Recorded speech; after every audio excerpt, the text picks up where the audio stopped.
देखो एक क्वेश्चन पूछा जाता है एग्जाम में कि ये क्वाड्रेटिक इक्वेशन है या नहीं है, ठीक है। अब क्वाड्रेटिक का मतलब क्या होता है, देखो क्वाड्रेटिक बोलते हैं 2 डिग्री की इक्वेशन को।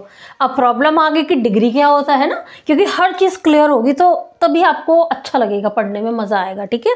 क्वाड्रेटिक का मतलब होता है जो 2 डिग्री की इक्वेशन। अब 2 डिग्री का मतलब क्या होता है, हाईएस्ट पावर ऑफ वेरिएबल। देखो मैं डिफरेंट एग्जाम्पल से आपको समझाती हूँ। जैसे कि फर्स्ट एग्जाम्पल है आपका 3x³ minus x² plus 2 is equal to 9x⁴ ले लो। देखो अब ये इधर स्प्लिट है ना, अगर हम इसको इधर लेके आएंगे तो क्या हो जाएगा, ये 9x⁴। ये आपको किसी भी तरीके से आपको कंफ्यूज करने के लिए दिया जा सकता है, तो ये आपको समझना होगा एक्चुअल में। इसे लेके हम 9x⁴ को या तो हम इधर ही रख देते हैं, 3x³ को इधर लेके जाएंगे, इसको इधर लेके जाएंगे, इज इक्वल टू 0। आप सेटिंग अपने हिसाब से कर सकते हैं। तो आप वेरिएबल की हाईएस्ट पावर देखो, variable means x y z, देखो इसकी हाईएस्ट पावर कितनी है 4, तो इस इक्वेशन की डिग्री कितनी है, डिग्री है इस इक्वेशन की 4। ये क्वाड्रेटिक इक्वेशन नहीं है। सेकंड आपका आ गया 9xyz इक्वल टू 4। अब आप बताओ इस इक्वेशन की डिग्री कितनी होगी।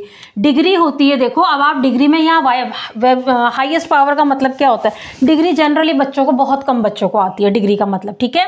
इसका मतलब होता है, देखो आप पहले पूरी एक टर्म लेंगे, टर्म कहाँ तक होती है, जहाँ तक मल्टीप्लाई और डिवाइड चलता है। प्लस का मतलब टर्म अलग हो गई, ये टर्म अलग हो गई, ठीक है। आप इस टर्म में देखो वेरिएबल x है, y है, z है, तीनों की पावर को आपने ऐड करना है, तीनों की पावर 1 है।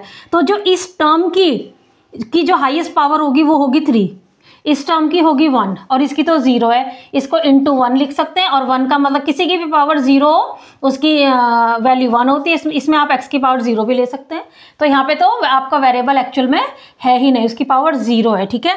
तो इस इक्वेशन की डिग्री कितनी होगी, इस इक्वेशन की डिग्री होगी 3। मैंने आपको कल बताया था ना, मैं इसे इक्वेशन बोल रही हूँ, देखो पॉलिनोमियल नहीं बोल रही हूँ। क्यों, क्योंकि इक्वालिटी दे रखी है।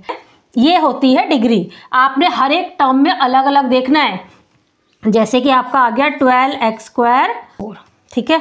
अब आप देखो इसकी डिग्री कितनी होगी। इसमें सबसे पहले अगर आप सॉल्व कर सकते हो तो सॉल्व करो, ये आपको कंफ्यूज करने के लिए दिया है, एक्चुअल में इसमें स्क्वायर था ही नहीं। तो ये आपको पता है क्वाड्रेटिक इक्वेशन है, जो 2 डिग्री की इक्वेशन होती है उसी को क्वाड्रेटिक बोलते हैं। लेकिन आपको ये अजीब सी लग रही होगी, तो इसे बोलेंगे क्वाड्रेटिक इक्वेशन इन 3 वेरिएबल।